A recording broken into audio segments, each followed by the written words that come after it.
70? Not anymore. How about 61?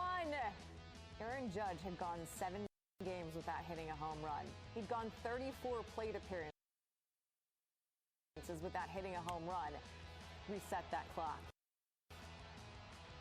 Aaron Judge and Roger Maris, both at 61 home runs. He points to his mom.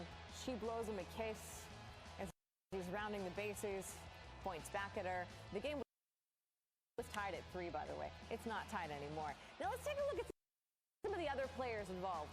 Like the man who almost made himself millions. Like, seriously, how much is that ball worth? And that is off the glove. Just the tip. And we're going to highlight him. Oh, yes. Yes, we are. Falls just out of his reach. So what does he do? He just takes it in stride. Or he throws his glove at that poor man who's like, here, have a hat. And then we're going to surrender Cobra over there on the right. So where does the ball go? It falls into the bullpen. Hi, Matt Bushman. That's Sarah Walsh's husband. He clearly hates her because look at what he does. He's like, I'm going to give it back to the family. Meanwhile, this man, he's dejected beyond belief. He is so mad. I mean, Aaron Judge is happy. Of course he is. Yankees won 8-3. Now, Maris' son.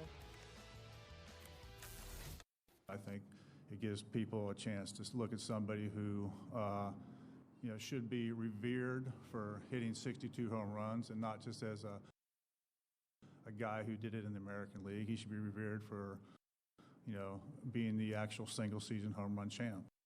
I mean, that's really who he is if he hits 62. And I think that's what needs to happen. I think baseball needs to look at the records, and I think baseball should do something. He's as beloved as they come, And I think everyone is just so excited for him, but also I think and I think it's partly because of how Aaron is, but everyone feels a part of it, and that's who he is as a teammate, and that's, I think, part of the reason guys are so excited is because they feel like they're a big part of it, and that's a tribute to him. So pretty awesome setting up now for just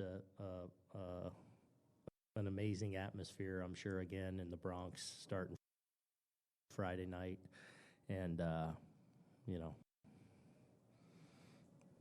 it's a good script so far.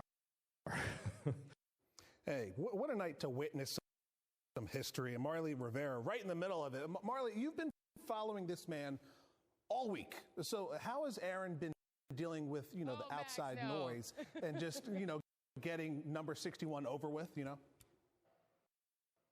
Well, actually, Max, I've been following Aaron Judge since 2017, so it's more like 5 years. But yeah, absolutely. We've been obviously covering him the entire year, and it's been really impressive to watch what he has done. And what's been most interesting is that today he actually admitted that it was a relief for this to happen. And there was a little bit of a joy and emotion that we finally saw, that these kind of, it was 7 games. He was getting into the second longest home run drought of the season. I'm being very careful using the word drought, but it's of course a drought for Aaron Judge, and finally doing it and putting himself in home run history, and not only that, in pinstripe history, which is really important to Aaron Judge. He repeatedly mentioned, Roger Maris, and spoke, how important it was to him to have that moment with Roger Maris Jr. and his mother after tying that important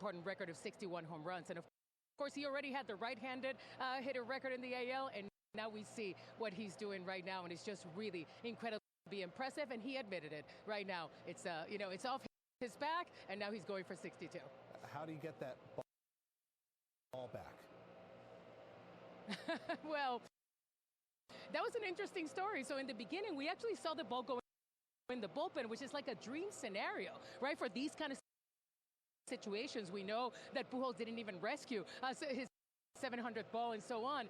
So when we saw it go in the bullpen, we're like, that's going to be no problem. The bullpen coach was there. They grabbed the ball. You could see them kind of notice it, and they're like, oh, okay. But then Yankee security went over to the Blue Jays bullpen, and about 10 minutes went by, and the director of security came back to the clubhouse, Mr. Mark Kafales, ball last. He didn't have the ball in his hand, and people are like, where is the baseball? So actually, about 10 minutes later, Zach Britton, the veteran member of the Yankees bullpen, went over to the bullpen. He kind of had, not a negotiation, apparently he had a little fun with it. And of course, Jordan Romano actually gave the ball to Zach Britton. And Zach Britton now said that there's a negotiation between the Yankees bullpen, the relief corps, to see what they're going to get for actually recovering that 61 home run ball for Aaron Judge. It was a story for the ages, and Marly Rivera always right in the middle of everything. Thanks for walking with us on SportsCenter, Marly. Thank you, Max. All right, so Aaron Judge became the fifth player to hit 61 home runs in a season. The first, Roger Maris, back in 1961, who hit exactly 61 home runs in his second of back-to-back MVP seasons. Led the league in runs, homers, RBI that season. Maris' 61 home runs was an MLB record until 98, when both Mark McGwire and Sammy Sosa hit 61 plus. McGwire hit 70 in 98, 65 in 99. McGwire surprisingly didn't win MVP in either of those seasons. The player winning the MVP over McGwire in 98, Sosa, 66 long balls. He also hit 63 in 99, 64 in 01. And staying in 2001, Barry Bonds. He set the record for most home runs in a season, surpassing McGwire 70 with 73 of his own. He's also the all-time leader in career home runs in MLB history with 762. Then Wednesday, 7 straight games in the no-fly zone. Judge hit 61, tying Roger Maris for most home runs in AL history. Still 7 more games to go. Saw Mac a little while ago. Definitely getting better. Probably won't practice today, but made a lot of progress here in the last, 48 hours. So keep plugging away and take that day by day, see how it goes. Take it day by day. Just take it day by day. We're not really doing anything differently. Day by day, Phil. Day by day. Day by day is getting better. See how it goes. Day by day. Does he have a high ankle sprain? Day by day. What do I look like? A doctor, an orthopedic surgeon? Like, I don't know. Day by day. Genuine question. Like, what are we actually expecting of Bill Belichick at this point? Like seriously, when has he ever been the kittens and rainbows guy? Never. I think it might actually hurt him a little bit to smile, because it's always been more of it's a grimace. It's less smile. He's also really good at repeating himself, so maybe Mike Reese can help us crack the day-by-day code. Bill Belichick is publicly leaving open the possibility that Mac Jones could play Sunday, as unlikely as that seems. And as for veteran Brian Hoyer, Belichick said, "I thought he played well in the preseason. If we need him to go, he'll be ready to go." Hoyer said his approach hasn't changed because he's always one snap away. And as for the mood in the locker room, I asked receiver Jacoby Myers how everyone is handling possibly being without Mac Jones. And he said point blank, too many good players on this team to call it all a waste. In Foxborough, Mike Reese, ESPN.